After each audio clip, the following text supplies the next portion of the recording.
Bueno, hola Mary. Hola Aye, ¿cómo estás? Bien, muy contenta. Le damos la bienvenida a todos en este primer episodio de podcast Psicología del personaje. Psicología del Que personaje. quisimos llamarlo así porque fue un proyecto que inició ahí al principio una idea y después nos fuimos entusiasmando hasta que acá estamos en nuestro primer episodio. Así es. Y vamos a traer algún género literario y hablar de psicología en cuanto a los personajes, la obra, autor, distintas cosas. Se abre un amplio abanico, ¿no? A la hora de hablar de la psicología, teniendo en cuenta la literatura. Hay tanto género literario, tantas cosas, tanto material. Así que en el recorrido de cada episodio iremos trayendo cuentos, información también, ¿no? Distintas cosas, o también la idea es que puedan sumar ideas, que puedan decir que les gustaría, y como proyecto también podríamos traer algo así. Totalmente, y también como tal vez el pensar diferentes cuentos, diferentes personajes, también nos lleva a pensar un poco en la actualidad, ¿no? Cuánto de esas cosas que vemos en los libros, en los cuentos, o tal vez no cuentos, en otras cosas. Otros personajes del cine, por ejemplo, nos permite pensarnos a nosotros hoy en la actualidad. Esa es la idea. La idea es poder que también sea útil de alguna forma, y entretenido, esperemos. Así que y queremos agradecer al espacio, ¿no? Que nos brindan, la radio streaming Only One Way nos dio el lugar. Acá funciona la radio en Gascón 2265 Mar del Plata. Y estamos en este lugar grabando, así que agradecidos, y a Vidas con Propósito también. Totalmente. Gracias por este espacio. Sí. Que nos tendrán acá ya ahora más seguido. Yo voy a presentar a mi amiga, compañera Yelén. Ella es psicóloga, se graduó en La Plata. Sí. Y está trabajando actualmente en consultorio y acá estamos. Y mi amiga, compañera ahora de esta aventura, Mary para algunos, Ángeles para otros. Ella es escritora, anda por todo ese mundillo de la escritura, de la literatura, hermosos poemas escribe, y gran experiencia también que tiene encima. Así que y hoy ¿por dónde arrancamos? Antes de seguir hablando, feliz día del psicólogo. Justo es hoy. Sí. No sé cuándo lo verán, pero hoy es el día del psicólogo, así que feliz día. Hoy ¿Estás compartiendo? 13 de octubre. Mirá cómo lo estamos justo viviendo. Y trajimos algo, en especial un cuento que tiene que ver con este mundo justamente, ¿no? Sí. De la salud mental o instituciones, ¿no? De salud mental. Y vamos a hablar de un cuento de Gabriel García Márquez, el genio, el Nobel, ganó un Nobel de literatura. Nació en 1928 en Aracataca, Colombia. Es conocido, reconocido. Sí. Un ícono del realismo mágico, que es esto, ¿no? De cuando lo irreal puede ser posible, o sea, como llevar esas cosas extrañas a que pueda ser posible. Sí. Hay muchos que son especialistas en este género, pero él, un ícono de esto, hizo 12 cuentos peregrinos. Tenemos acá el librito físico que leímos, y uno de esos cuentos, que se llama Solo vine a hablar por teléfono, habla un poco de esto, tiene que ver con una institución de salud mental. En realidad el cuento no lo vamos a contar todo, por supuesto, porque la idea es que lo puedan ir a leer, vean cómo resulta, así que no spoilemos finales. Te va atrapando, que lo vas leyendo. Sí. Comienza muy interesante con el personaje de María de la Luz Cervantes, una mujer mexicana de 27 años, que se le descompone el auto, se da en la ruta, va camino a Barcelona ella, venía de una ciudad de visitar a sus familiares, y en eso pasa como un autobús destartalado, que se apiada de ella porque ella está como haciendo dedo. Ella se sube y ve que adentro en el autobús hay un montón de mujeres dormidas. Sí. Está lloviendo, ¿no? Hay toda una situación ahí. Cuando ella sube, le da sueño, porque entre que llovía, estaba cansada, qué sé yo, decide tomar, o le dan una de esas mantas que estaban todas tapadas, entonces ella te tapa, como las mujeres que estaban ahí dormidas. Todas mantas iguales eran. Todas mantas iguales, ¿no? Los detalles obviamente son fundamentales en la historia. Y le sacan los cigarrillos, creo que ella tenía unos cigarrillos, no sé cómo es, una señora que está al lado, que le da la manta. Bueno, ella se duerme y llegan al poco ahí el tramo a un lugar que parece un convento, un lugar grandísimo, medio oscuro, medio extraño. Ella baja y claro, ella quería hablar por teléfono, quería avisar y dar cuenta que se había quedado en la ruta a su pareja, a Saturno, así lo conocemos en la historia del personaje, como Saturno. Sí. No se les conoce el verdadero nombre. Que trabaja de mago y ella lo ayuda, lo asiste en las fiestas que él hace, qué sé yo. Entonces le quería avisar que no iba a llegar. Por eso quería tanto y la insistencia de un teléfono. Cuando llega a la institución, bueno, el personaje, el hombre, el conductor le dice que adentro iba a haber un teléfono efectivamente. Y ella va con todas estas mujeres y la manta, ¿no? ¿Y a dónde se metió? ¿Dónde se metió María de la Luz Cervantes? Un manicomio. Así lo llaman. Era un manicomio, sí. Era un manicomio. Bueno, vamos a hablar un poquito de esto también, ¿no? El contexto, la época donde se escribió y se llamaba así manicomio, le decían locas directamente, Sí. O sea, era como Sí. otro tiempo también, Sí, ¿no? sí. En cuanto a esto, claro, cuando ella quiere ir a hablar por teléfono, tranquila, dice, ya vas a hablar por teléfono, ¿cómo no tenés identificación? Qué sé yo, un montón de cosas. Claro, ¿qué pensaron que era ella? Una más, porque estaba con la manta, estaba así, venía toda mojada, cansada, parecía una más de las internas.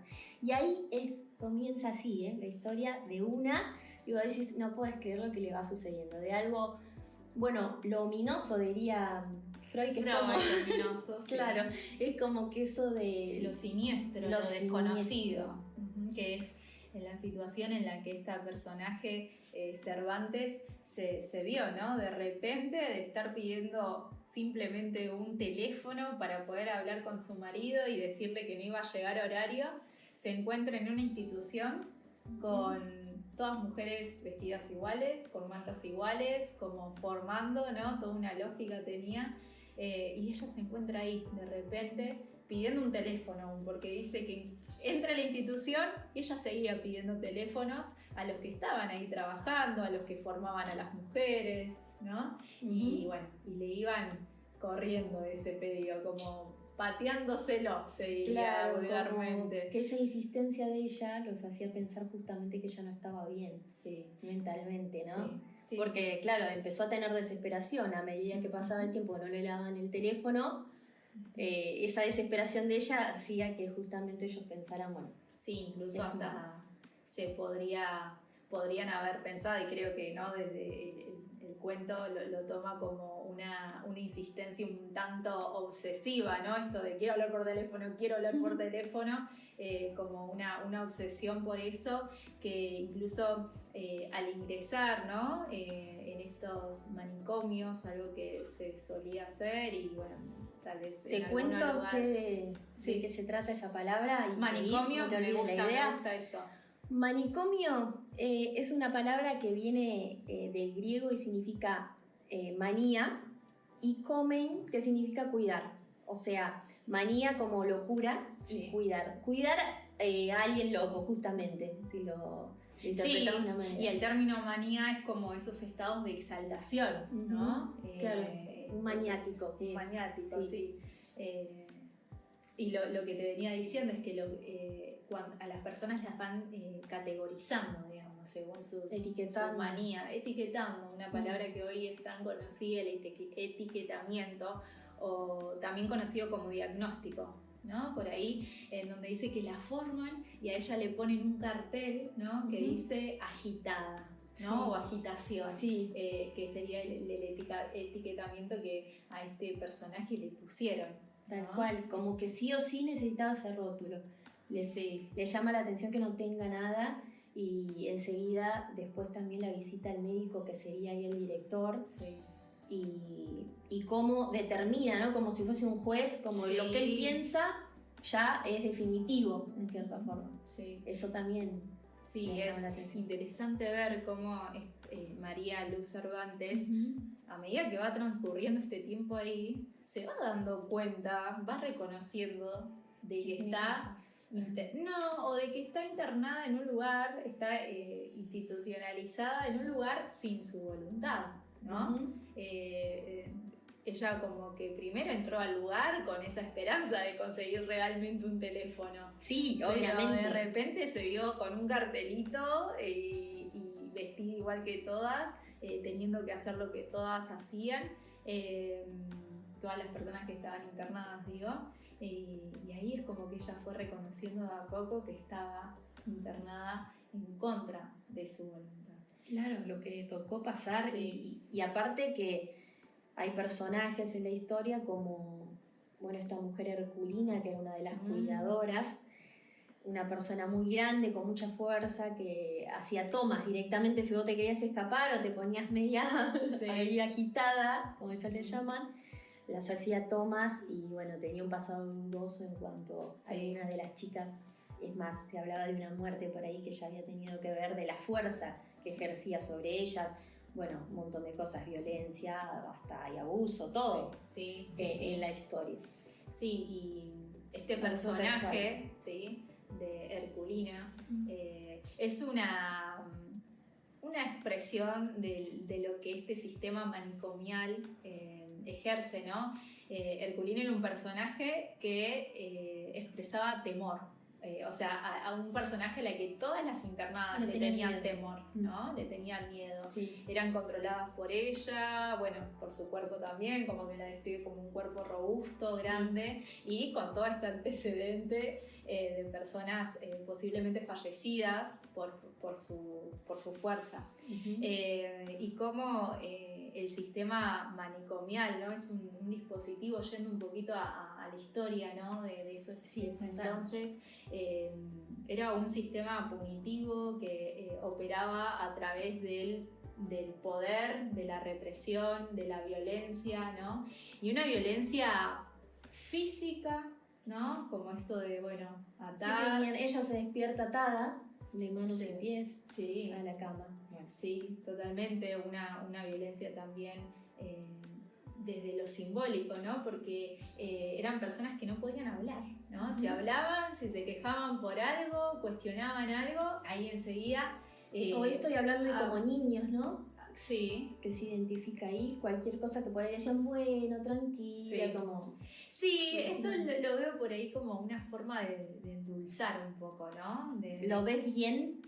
O sea, como un recurso creo bien, que es bueno. No, creo que es un recurso de poder como endulzar a esa persona que está siendo internada y como que se la crea, ¿no?, de que todo está bien y de que está siendo bien tratada. Claro. ¿no? Y capaz que es un recurso válido y bueno, pero en exceso, como que por ahí la persona, en este caso ella, que no tenía además esos problemas, otros quizás, pero no eso que ellos le decían, lo podía tomar como cierta humillación o subestimarla, ¿no? Como, no estoy diciendo la verdad y no, bueno, ¿no? En ese sentido sí era como pobrecita, ¿no? Como esta lástima que ella sentía que el otro ponía sobre ella. Sí, sí. Bueno, también esto, ¿no? El poder, Herculina, máximo ejemplo del poder ahí, del abuso que vos decías, que es algo que sucede mucho, ¿no? Ha sucedido mucho en el sistema manicomial, que eran o son instituciones que desubjetivizan, ¿no? ¿Cómo desubjetivizan? Bueno, a través de no dejarlas hablar, ¿no? A través ya incluso hasta de la vestimenta, ¿no? Esto que decíamos, ella cuando se sube al auto, que supuestamente la auxiliaban, en este autobús donde estaban todas las mujeres durmiendo, ve algo que le llama la atención, que en el cuento se remarca, es todas las mantas iguales, por eso lo resalté hoy, ¿no? Porque todos pasan a tener hasta la misma vestimenta casi, ¿no? Sí. Entonces, eso es desubjetivizante en el sentido de que la subjetividad, la individualidad de cada una de esas personas que estaban internadas se borra completamente, ¿no? Donde ya no se ponen lo que quieren, no comen lo que quieren, ¿no? No dicen lo que quieren decir porque son reprimidas también, porque le pone límites, ¿no? Sí, yo leí algo interesante que decía que es como sacarte esa subjetividad, pero para ponerte otra, que es la que se quiere imponer, o sea, implícitamente, o sea, con todas esas cosas ahí siempre va a haber subjetividad, pero el tema es cuál, ¿no? Se va creando otra. Sí, que incluso es interesante porque en el cuento dice, ¿no? Como al comienzo a María le parecía súper incómodo, se quejaba, estaba negada a cumplir con toda la rutina que en la institución le marcaban, ¿no? Comer a tal hora, hacer determinada actividad, dormir a tal hora, ¿no? Todo eso. Pero dice, con el tiempo se fue acostumbrando. ¿No? Eso creo que habla de esto, de lo que vos decís bueno, sí, la va desubjetivizando en algún punto, pero va creando una nueva subjetividad. Hasta el punto que ella dice en un momento, lo voy a citar, a otro personaje, ¿no? Le dice, ya no sé cuántos días llevo aquí, o meses o años, pero sé que cada uno ha sido peor que el otro. Dijo y suspiró con el alma. Creo que nunca volveré a ser la misma. Wow. Entonces es esto, ya la había marcado de una manera que realmente no iba a ser lo mismo en su vida. Y hasta el punto de ir acostumbrándose, que eso es lo más loco, ¿no? Poder acostumbrarse, porque claro, tanta lucha de querer salir, tanto pensar cómo, llega un momento que la persona queda como anulada, si no le queda otra para sobrevivir a eso que acostumbrarse. Totalmente, sí. Sí, aparece esta imposibilidad cada vez mayor del pensar, ¿no? Del poder tener un pensamiento autónomo, claro. Que se diferencia de lo que el otro dice y lo que el otro opina, y entra bajo esa lógica, que se habla de una lógica homogeneizante, ¿no? Esta cosa de que todo es homogéneo, todas las internadas son homogéneas, son iguales, cosa que en la realidad estimamos que no, ¿no? Porque podemos identificarnos y ser parecidos en algunos puntos, pero hay muchos otros tantos que nos diferencian, ¿no? Claro, tal cual. Y cada uno tiene su pensamiento autónomo, que eso queda, sí, al otro, y ahí queda, se borra totalmente, se busca buscaba borrarlo para la facilidad momento. También de lo que en ese momento el cuidado de esa persona, como una facilidad que la persona sea dócil, que obviamente si no tiene ese pensamiento quizás crítico va a ser más fácil o doblegar eso para facilitar en cierta forma la tarea de los que se llaman cuidadores, pero si vos te pones a pensar en la persona que está siendo ahí tratada, o sea, sus derechos y todo lo que sabemos, hoy por hoy lo vemos, pero fue terrible. Estamos hablando de muchísimos años atrás. Sí, y que fue terrible. Me parece que tal vez hoy hay algunas instituciones que por supuesto, lo reproducen esa lógica, pero bueno, también hace unos días estábamos celebrando el Día Mundial de la Salud Mental y tuvimos la oportunidad de hablar un poco al respecto y veíamos cómo desde hace mucho tiempo, ¿no? De 1992, que se instauró este Día Mundial de la Salud Mental, en donde se viene hablando de estas cosas, ¿no? De hablar de la salud mental como un derecho, y tiene un recorrido de muchos años, y hoy estamos acá en donde esto se cuestiona, ¿no? Se cuestiona la manicomialización, se cuestiona la internación sin motivos, y que si hay internación, que esa subjetividad de cada uno no se borre, ¿no? Tal cual. Yo creo que por los avances mismos, la ciencia en cuanto a lo biológico, y eso ha avanzado un montón, y se contempla distinto una enfermedad física, muy distinto a lo que es una enfermedad, o sea, la salud mental. Se ve como, no tiene años, sí, pero a la vez no tantos como la ciencia en sí, ¿no? De la biología, por ejemplo, o la medicina. Sí. Entonces hay un montón de cosas que se dejaron ahí porque no saberse cómo tratarse. Entonces, bueno, listo, ahí encerramos en cierta forma. Fue en su momento a la gente, porque no sabemos qué hacer con estas personas. Es que era un encierro. Sí, era un encierro. Una cárcel, digamos. En muchos sentidos, un encierro físico, y también un encierro en toda la persona, en todo el ser de la persona.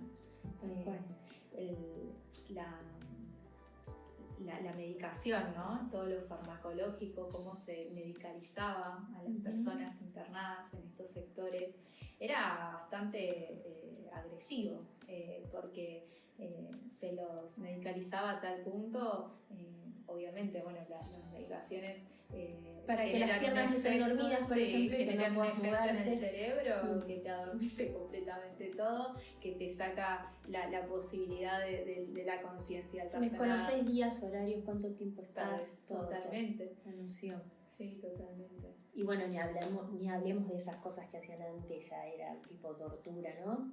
Sí. Pero bueno, que en el cuento claro, hablando en este contexto de también. psicología, en este cuento de Solo vine a hablar por teléfono, se presenta esta agresión física también, cuando dice que hay un momento en que María quiere escapar de ahí, ¿no? Claro. Y amaneció el otro día toda dormida, porque dice que la medicalizaban a la noche para dormir, le empezaron a dar sedantes. Estas de inyecciones, y se despierta que las piernas estén dormidas. Y se despierta atada, sí. dice, ¿no? Atada. Sí. Bueno, no pude ir al baño, obviamente, nada, así que te imaginas, o sea, cómo puede estar esa persona. Algo interesante que te iba a decir sobre la literatura, o sea, en base a lo que es, este cuento en particular, pero en general de los cuentos, es que tienen esa particularidad cuando vos lees. Estás leyendo esta historia, estás leyendo a María, todo lo que le pasa, pero siempre en un cuento se cuenta una historia invisible. Eso es lo que tiene, ¿no? Por eso a mí amo leer cuentos, porque tienen eso que vos vas descubriendo. Bueno, ¿qué quiso decir acá el autor, no? Sí. Y no solo el autor, en realidad la voz, el que está narrando, porque no es exactamente por ahí muchas veces el escritor, o sea, es otra voz la que está presentando esa historia. Pero siempre va a estar contando eso que vemos y todos esos huecos que parecen o lo que no está contando. Sí. Y en esta historia vemos un montón de cosas. Sí, incluso muchos personajes, no también. Solo uno. No, por supuesto. No como una novela, un universo tan amplio, justamente eso es lo que hace un cuento, porque le contamos que capaz que no sos de leer, si nos está escuchando, es algo muy simple lo que digo yo, pero por ahí si la persona no lee, no sabe identificar qué es una novela, qué es un cuento. ¿Qué diferencia hay entre un cuento, una novela, un relato? ¿No? Bueno, es esto de el universo, es más acotado, se va la historia por un personaje o algunos no tantos, y da cuenta de eso. La novela por ahí empieza, ¿no? Como un árbol con un montón de ramas donde empieza a haber muchos universos, quizás. Sí, incluso, Mary, esto que vos decís es más de lo que por ahí leemos, en un cuento hay más de lo que leemos. Sí. Pensaba en esto que recién hablábamos, ¿no? Hay un montón de cosas que nos despertó este cuento, en cuanto a los manicomios, a la salud mental, un montón de cosas que no están explícitas ahí, pero nos disparó el pensamiento enseguida a pensar el contexto de esa historia de esta mujer, ¿no? Tal cual. Y no solo eso, sino que también lo podemos ver porque cuando se empieza a detallar la historia de ella, podemos ver que como mujer, ¿no? Cómo se la detalla ella. Sí. Ella y su pareja es muy importante en este cuento. La historia de él, ¿no? De Saturno. Y lo ponemos un poquito en contexto. Ella en un momento lo llama, logra acceder a un teléfono y él le corta, diciéndole obviamente una mala palabra ahí, porque la insulta, porque ella se había hecho toda una película, también fundamentada en cierta forma porque ella lo había abandonado, había infidelidad, todo un montón de cosas, ¿no? Pero por eso, ¿qué cuenta este cuento? Tiene que ver un poco con esa historia o con de ponerla a la mujer así un poco, bueno, ella era traicionera, no sé si él habrá pensado, se merece en cierta forma esto que le está pasando, ¿no? Sí, es llamativo como cuando pasa un tiempo sin que este hombre, Saturno, sepa algo de su mujer, o sea, su mujer desaparece, él no tiene idea de qué era lo que estaba pasando, pero la aseguradora del auto en el que andaba esta mujer María se comunica con este hombre porque resulta que el auto había quedado roto en la ruta, ¿no? En algún lugar. Entonces se comunican con Saturno, pero Saturno como que no atribuye ninguna posibilidad de algún accidente, no, que algo le pasó. Estaba en él que la vio abandonada. Totalmente.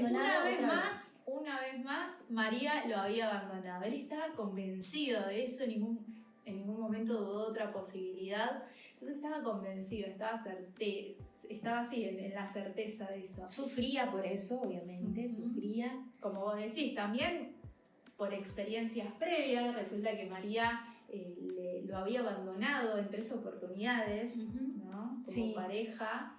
Pero hacía 2 años que ellos estaban bien, que María había madurado, según el cuento, ¿no? Como... Sí, ella le había dicho, el amor es eterno hasta lo que dure, ¿no? Lo que dure. Y ya llevaba 2 años ese amor eterno, dice la historia, ¿no? Así que él estaba ya llevaban un tiempo bien y estable. Sí. Es más, ella cuando le pasa esto le quería avisar a él que no iba a llegar con esa insistencia, justamente porque debía pensar, no, te va a pensar que yo me las tomé otra vez. Sí. Eso no está, lo reponemos nosotros, sí, ¿no? Con toda esta historia.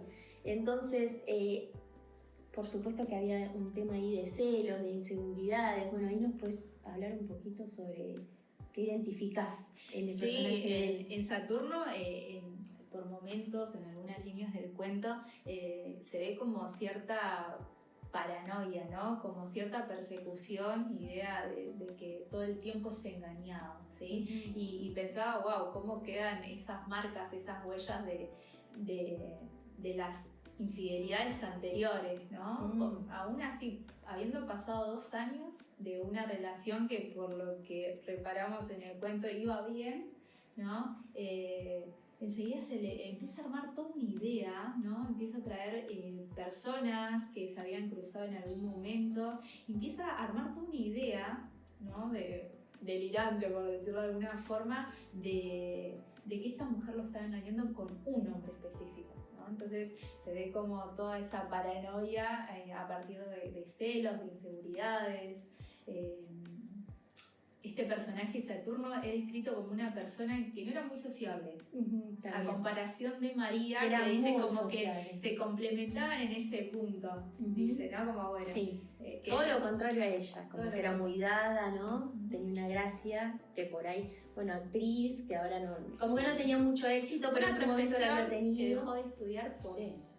Sí, ese es un dato también importante. Dice que cuando en esta última vuelta, ¿sí? A la relación de pareja, en donde María decide volver nuevamente con él, da todo por él, ¿no? Y deja todo por él, incluso deja sus estudios por esto. Y ayudarlo a él, o sea, que era mago, que iba a estas fiestas, ¿no? Y ella ayudándolo. Como un intento de reivindicación, si se quiere, por todo lo que por ahí vivió. Bueno, ahora yo me voy a estar más presente en esta relación y dejo algo de mi vida para acompañar.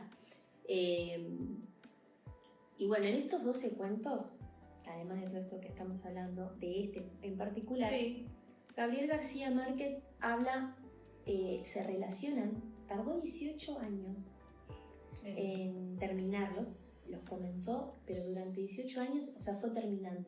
¿No? Perseverancia, ¿no? Sí, por eso se llaman peregrinos. Mira el título.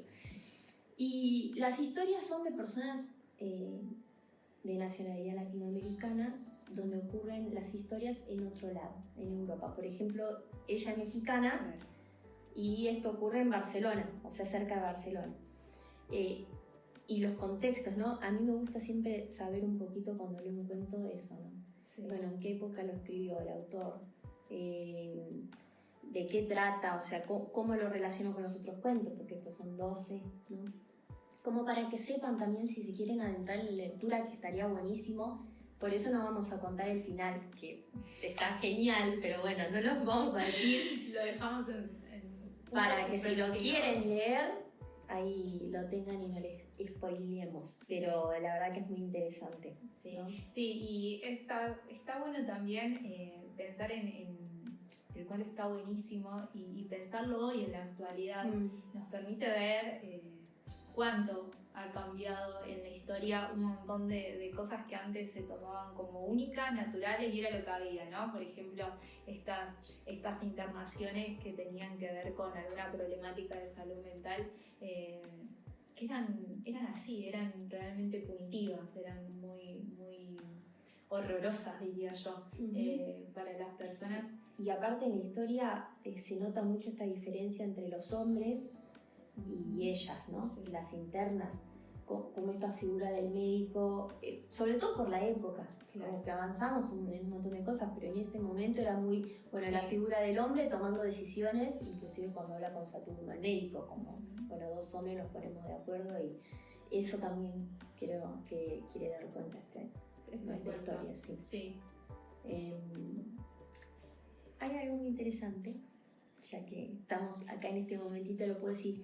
Este es un cuento, pero hay una historia real, esto lo vi estudiando en la facultad hace poquito, de una periodista que se llama Nellie Bly, muy conocida, del 1800, estoy hablando, 1887.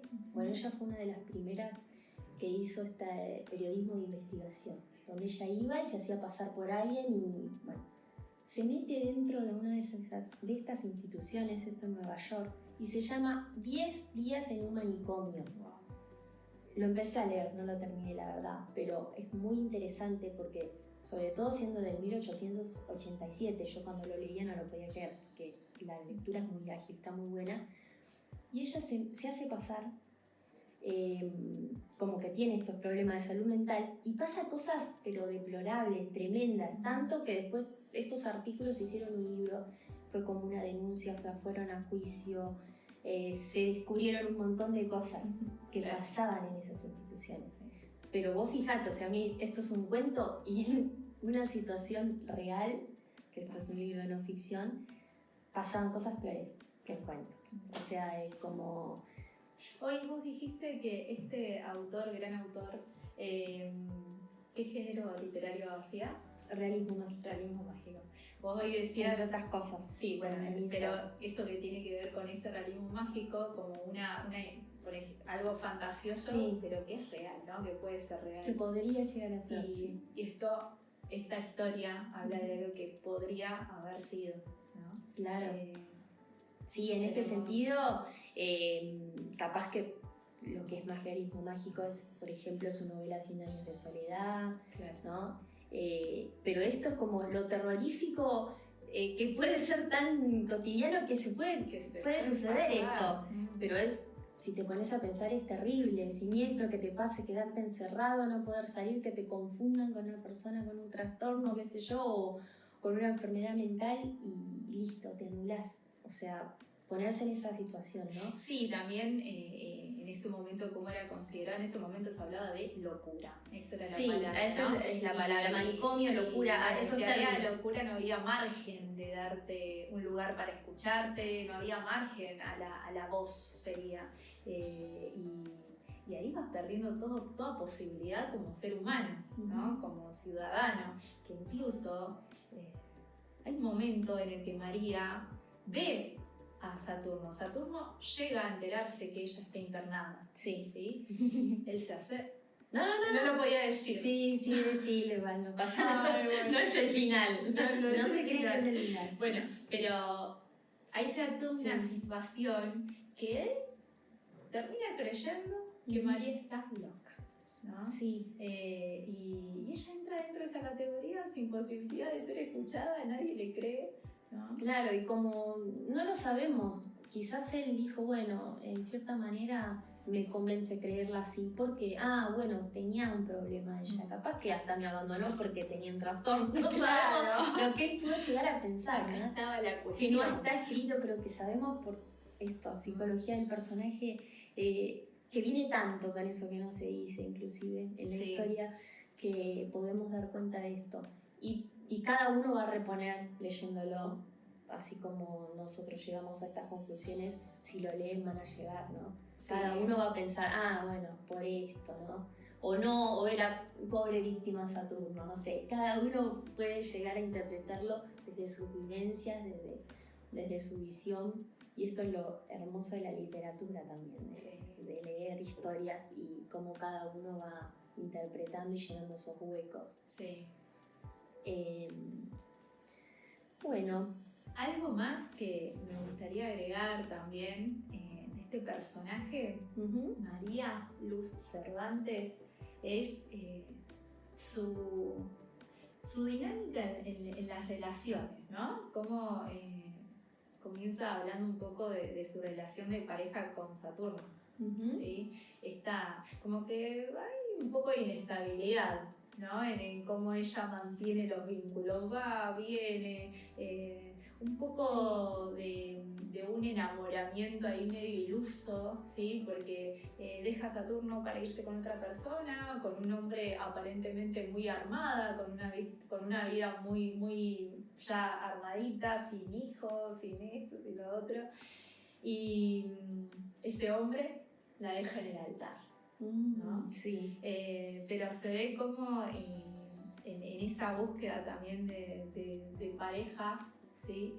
Hay mucha inestabilidad afectiva en ella, de poder sostener vínculos duraderos y poder ser un poco... Y la necesidad de respaldarse, sí, ¿no? A la vez en esos vínculos, porque cuando sufre esta frustración, dolor, todo, de que es dejada, vuelve automáticamente con sí. quien sabía que iba a recibirla, ¿no? Con Saturno. Con Saturno. Y esa dependencia también, ¿no? Sí. En el vínculo afectivo de pareja, porque capaz que la decisión es, bueno, me quedo solo o sola. No, necesito todo el tiempo vincularme o estar en pareja, porque es una dependencia mutua. Sí. O sea, por eso no es que hay un culpable exacto, es como todo un círculo. Sí. Que una interdependencia. Todos son responsables, ¿no? Tal cual. Es muy interesante. Bueno. Qué bueno. Damos por finalizado nuestro primer episodio. Estamos hasta acá nomás. Un resumen también, porque la idea es que podamos hablar, pero que sea algo ágil y que puedan tener el tiempo tranquilamente de verlo, no se extienda, para que haya otros también. Obviamente. Esperemos. Vendrán otros, tenemos muchas expectativas realmente de este espacio, ¿no? Nuevo que estamos, compartir y que nos dejen comentarios de qué les gustaría. Para que lo vayamos haciendo, porque lo hacemos para compartir con ustedes, obviamente, con los que estén mirando y escuchando del otro lado. Bueno, hasta acá llegamos con el primer episodio. Sí, si les gustó, si les pareció interesante el contenido, pueden compartir esto, ¿sí? Pueden suscribirse también al canal de YouTube, poner me gusta y nos reayudan con eso. Nos hacen el aguante ahí, bueno, y compartir juntos este tiempo de podcast Psicología del Personaje. Muy bien, ha sido un gusto. Nos vemos la próxima. Felicitaciones por el primer episodio. Un abrazo a todos y nos vemos la próxima.